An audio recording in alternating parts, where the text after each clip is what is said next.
saya harus biar diketahui bersama bahwa pemerhati lingkungan itu tidak pernah menghambat, sedikit pun tidak pernah menghambat proses investasi. Yang menghambat justru adalah oknum-oknum yang bermain di luaran itu tentang perizinan lingkungan dan sebagainya, bawah tangan. Itu justru yang menghambat. Ketika ada temuan-temuan, saya masih punya segudang temuan kasus lingkungan hidup yang harus ditanggapi oleh baik Bupati, Dinas Lingkungan Hidup maupun DPRD. Fix saya tunggu. Iya. Betulnya investor itu kan bisa kita terima dengan data-data yang akurat. Investor itu sudah paham, Mbak, bahwa investasi di negeri ini itu aturannya ini sudah paham. Sudah ngerti seharusnya. Dan kalau misalnya diminta untuk melengkapi mau gitu. Mau. Dan kenapa enggak gitu? Untuk apa? Sebenarnya dapat apa di situ, Mas? Enggak tahu.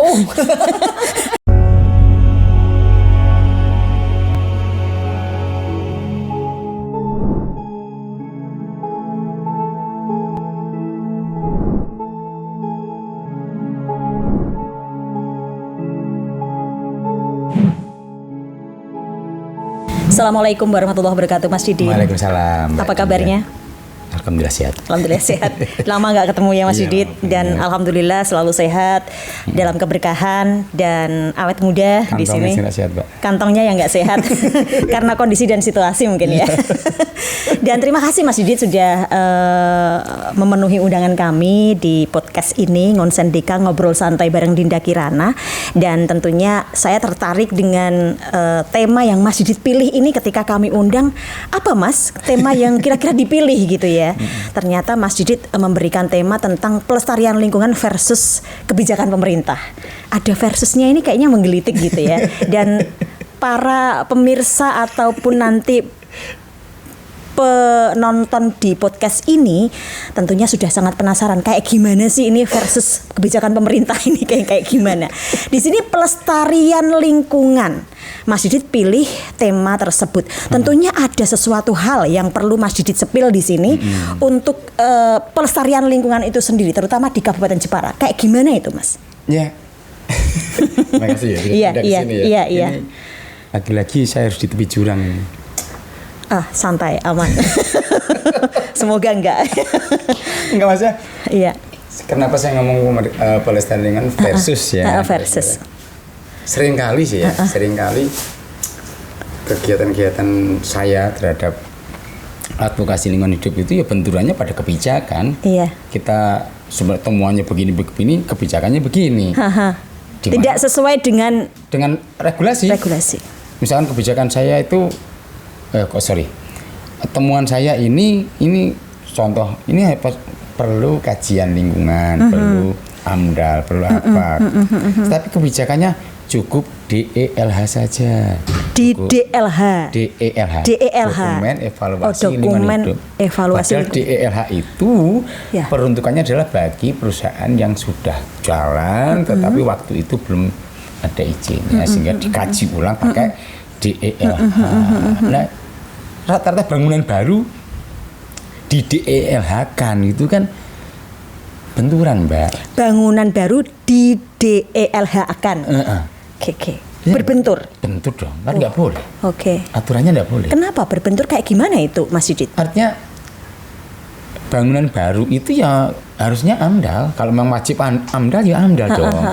Tapi karena tidak ada AMDAL, konangan baru di DELH kan nggak boleh. Ini kan mengkhianati regulasi. Dan itu dilakukan kebijakan itu kan maka saya sebut versus gitu kan. Kita temuan ini tapi kebijakannya kok beda. Versus itu. Dan kita selalu kalah gitu. Sudah dilakukan audiensi? Sering. Sering, Mbak. Sering ya? Sering. Oke. PT Mas ini dung mana ya? Sengon Bugel. Bangun gede banget itu disewa-sewakan, nggak ada dokumen lingkungannya. Kita audisikan ternyata nggak ada respon. Gini Mas Didit, pemerhati lingkungan seorang sosok Mas Didit dan kawan-kawan, pasti Mas Didit ini nggak sendiri, ada kawan-kawan di sana ya. Seperti apa sih kondisi lingkungan saat ini di Jepara sendiri? Parah ya. Jauh dari pelestarian. Artinya jauh dari kata lestari. Gitu. Itu ya. Jadi cenderung ke pragmatis. Artinya pragmatis begini. kan sebenarnya kalau ngomong pelestarian lingkungan kan jauh dari kata pragmatis. Jauhnya itu masih di angka berapa persen? Kita harus komit, kemudian kita butuh butuh kajian, butuh telaahan, butuh orang-orang yang benar konsen. Gitu. Kalau sekedar aku rono sangoni moh kan pragmatis banget, ya enggak lestari lingkungan kita gitu kan. Kan naif gitu. Bukan naf ya, naif. Iya, bukan naf ya, bukan naf yang artis penyanyi tapi naif. Iya, naif. Kok sampai segitunya gitu loh. Bahkan dinas lingkungan hidup itu yang mestinya yang harus tegas, harus berani dan bernyali untuk mempertahankan komitmen lingkungan hidup. Kalau enggak, ya podo bae ya dinas pasar kan begitu. Versus kebijakan pemerintah yang dipingini kawan-kawan Mas Didit dan DKK ya. Dan kawan-kawan ini yang seperti apa kebijakan dari pemerintah selama ini udah apa belum? Ketika dilakukan audiensi udah ada penanganan meskipun itu hanya sekian persen gitu atau bahkan malah belum sama sekali Mas Didit. Nah, sudah versi mereka, belum versi kita, versi kami. Jadi kita menyampaikan data dan valid. Kita sampai videonya udah ada data valid, video ada, dan ini terjadi di beberapa titik. Tidak hanya satu titik. Enggak dong, banyak itu. Makanya dan itu apa ya? Kayak gitu.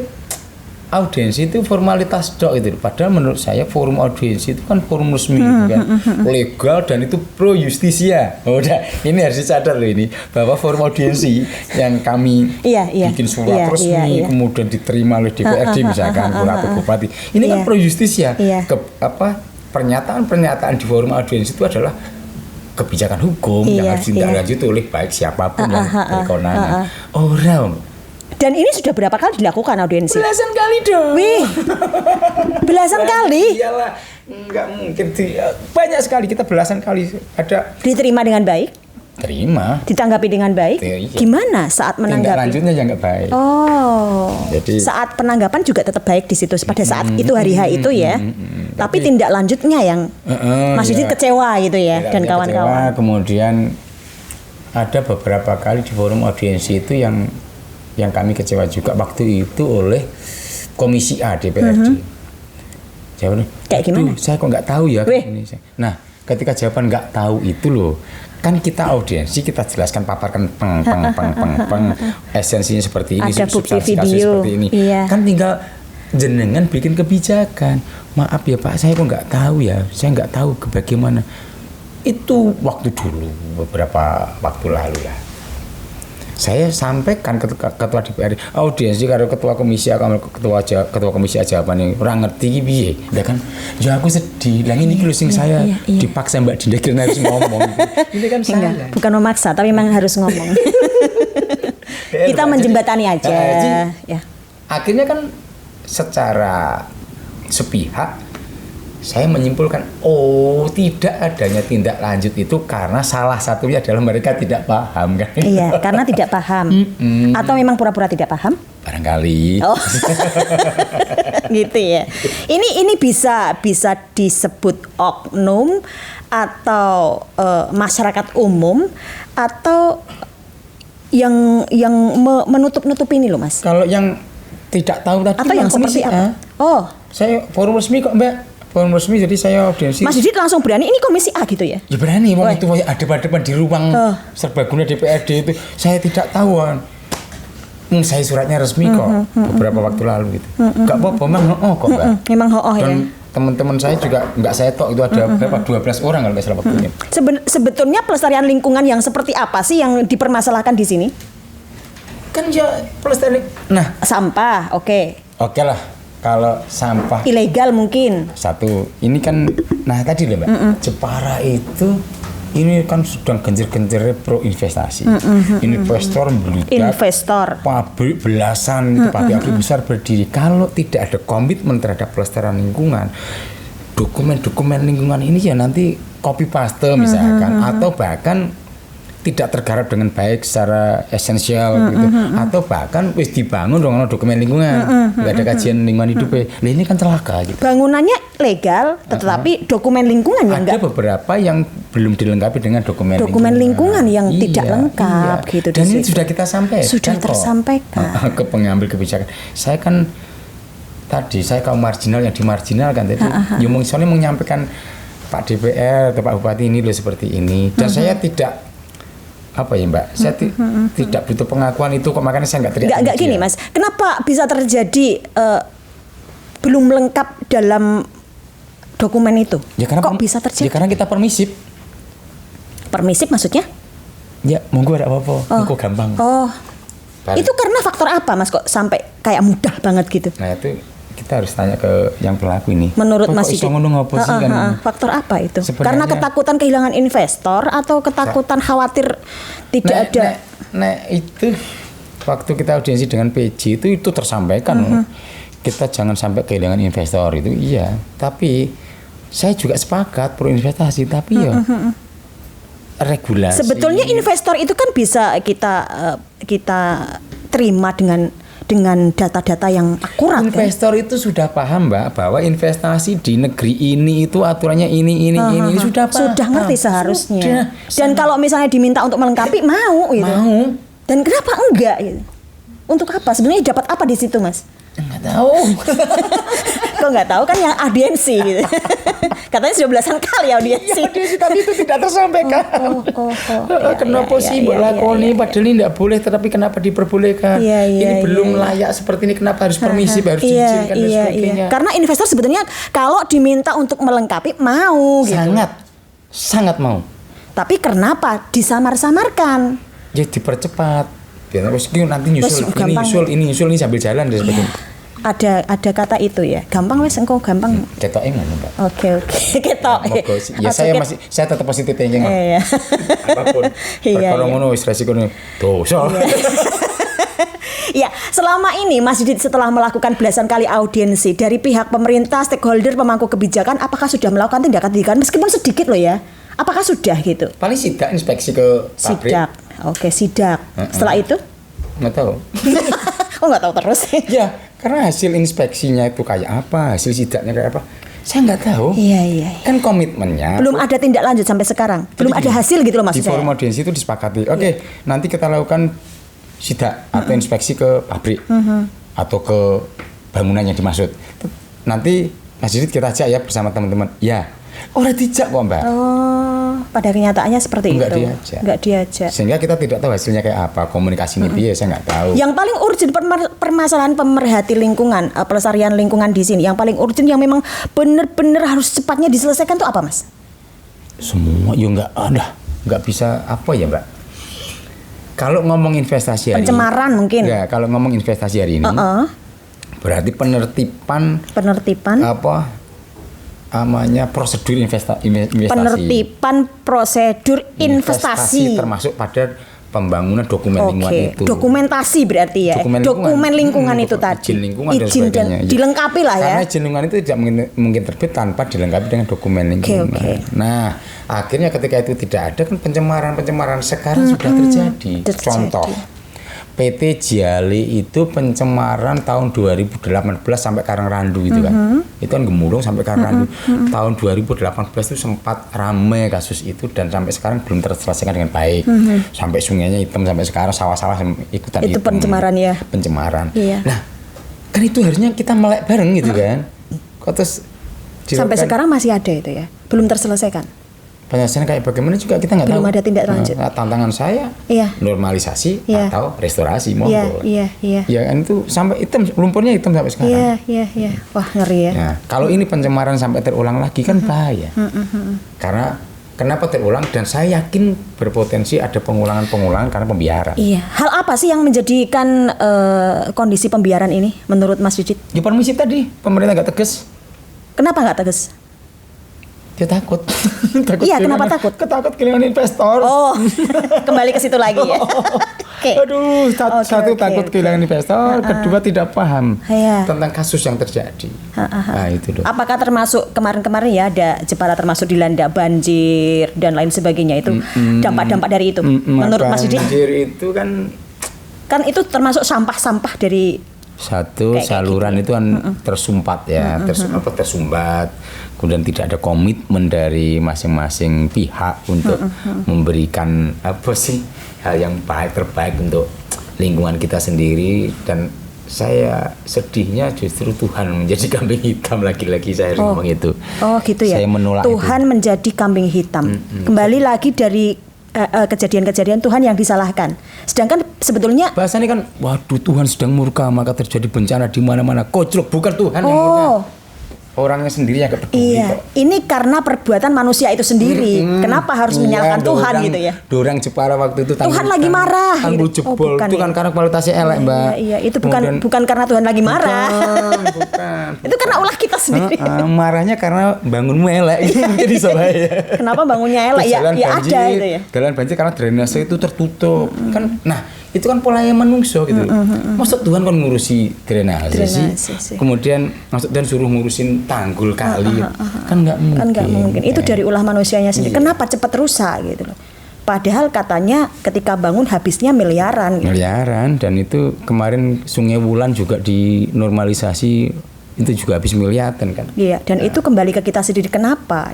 Mentalnya itu, makanya harusnya pelaksanaan pembangunan itu, perencanaan ya. Iya. Perencanaan pembangunan itu harus melibatkan unsur kebudayaan. Unsur ya, bukan budayawannya bukan, tapi harus melibatkan unsur atau nilai-nilai kebudayaan sehingga tidak ada pemangkasan sana sini kan gitu tuh Mbak. Misalkan ini dari sana melibatkan lah ya, setidaknya di sini biar ada kritisi, biar semuanya itu tercover gitu. Nek misalkan iki bangun iki nilai 200 juta, ya wes dicake ra bisa potong pajak ya wes. Ya wes, ora usah ono sunat menyunat gitu loh ya. Nah, itu bisa dilakukan ketika melibatkan unsur kebudayaan. Unsur kebudayaan. Bukan pelaku budayanya loh ya. Nah, pelaku budayanya podo wae. Tapi budaya itu kan nggak bisa dikhianati, tapi kalau pelakunya bisa. Ya kayak puisi itu jujur, penulisnya boleh nggak jujur. Sampai ke situ lah. Iya, ini penyair Asia Tenggara. Gini Mas, apa sih sebetulnya yang Mas Didit sendiri di sini berkenan untuk hadir gitu ya, pemerhati lingkungan, seorang yang memang benar-benar peduli dengan lingkungan. Kita salut ya di sini ya, seorang Mas Didit, di belakangnya juga ada kawan-kawan. Apa yang dipingini sebetulnya setelah ini, setelah talk show ini, setelah podcast ini? Mungkin ada hal-hal yang di hati, yang unek-unek yang disampaikan, kita menjembatani saja Mas Didit. Semoga ini nanti didengar oleh para stakeholder, pemangku kebijakan, pemerintah, dan bahkan ini bisa duduk bareng bersama-sama kita selesaikan permasalahan. Tidak hanya duduk bareng, saling bersahutan, saling menyelesaikan di saat itu saja, tapi tindak lanjutnya nggak ada. Itu yang diharapkan, tindak lanjutnya ada gitu. Gimana Mas? Yang dipingini setelah ini? Penku urip kepenak asli. Iya pasti itu semua. Tapi menurutku ini wis kepenak banget. Iya. Kemerdekaan berbicara itu sudah terfasilitasi ya, itu. Kita fasilitasi. Jadi pengennya ya, ayo kita bangun bareng-bareng komitmen. Ya baik pemerintah daerah, kemudian masyarakat, pemerhati lingkungan, yuk duduk bersama kita bangun komitmen bareng tentang apa sih, tentang pelestarian lingkungan. Wis mbok lakoni durung? Ti bupati mbok lakoni durung? DPR mbok lakoni durung? Misalkan ngono Mbak. Contoh ya itu tadi bukan ke siapa-siapa, tapi memang kebijakan di sana. Kita nggak bisa melakukan apa-apa. Yuk kita diskus bareng. Kalau memang pemerhati yang salah kan. Kalau misalnya sidak ya kita diajak lah gitu ya. Ya nggak mungkin kayaknya, itu sudah lama begitu. Banyak kasus lingkungan hidup yang kita serahkan ke mereka juga nggak di. Ya pengennya ayo komitmen tadi, bangun komitmen. Satu komitmen, bangun komitmen. Dua apalagi? Ya, pemerintah daerah itu buktikan bahwa kalian benar-benar peduli lingkungan. Ya, buktikan. Kita hidup di sini kok, makan, minum. Iya, pokoknya kita kebutuhan hidup di sini. Sekitar kita, jadi nggak bisa terus kita mau cuek dengan kondisi lingkungan. Apa kita nggak lihat sih, setiap hari kita lihat ada banjir di mana-mana. Itu karena kondisi lingkungan tidak baik-baik saja. Yuk kita tertibkan yuk yang baik-baik saja, kan begitu. Harapannya ya kemudian investasi kita terima dengan baik, tapi normatif. Yang prosedural dan sebagainya, izin lingkungan yuk kita bahas bareng. Catat Pak Bupati, kemudian Pak DPR, Dinas Lingkungan Hidup, saya itu pemerhati lingkungan, saya komisi penilai AMDAL. Jadi sidang AMDAL bukan kelompok lain yang dilibatkan gitu loh, maksudnya itu. Ini kan on gitu kadang-kadang. Iya. Daplek ya. Daplek. Sing daplek sapa? Mas Didit ta sapa iki? Kalau saya berani saya menjawab sing daplek Mas Didit. Oh, cetok Mbak, saya daplek banget ini. Ngomongnya kendel banget ya. Aduh. Baik. Itu tadi ya Mas Didit ya. Komitmen, kemudian buktikan, kemudian investor itu yang harus benar-benar bisa di. Saya yakin investor itu paham kok. Iya, investor pasti paham. Pasti, dan duitnya kelihatan ya, enggak iya. mau bermain-main di wilayah perizinan, kukut Mbak, bangkrut cepet. Iya. Ada lagi yang disampaikan? Ya cukup sih kayaknya. Cukup ya, mewakili. Nanti lain kali kayaknya bisa didatangkan lagi. Gini Mbak, saya harus biar diketahui bersama bahwa pemerhati lingkungan itu tidak pernah menghambat, sedikit pun tidak pernah menghambat proses investasi. Yang menghambat justru adalah oknum yang bermain di luaran itu tentang perizinan lingkungan dan sebagainya, bawah tangan. Itu justru yang menghambat. Ketika ada temuan-temuan, saya masih punya segudang temuan kasus lingkungan hidup yang harus ditanggapi oleh baik Bupati, Dinas Lingkungan Hidup maupun DPRD. Iya. Fix saya tunggu. Iya. Dan kita punya pemerhati lingkungan itu sebetulnya harus bersyukur. Kalau enggak, bikin aja teman. Kacau. Baik, terima kasih ya Mas Didit ya. Bermanfaat semoga, sukses. Assalamualaikum warahmatullahi wabarakatuh. Waalaikumsalam. Enak tok. Pak ngopi sih Mas.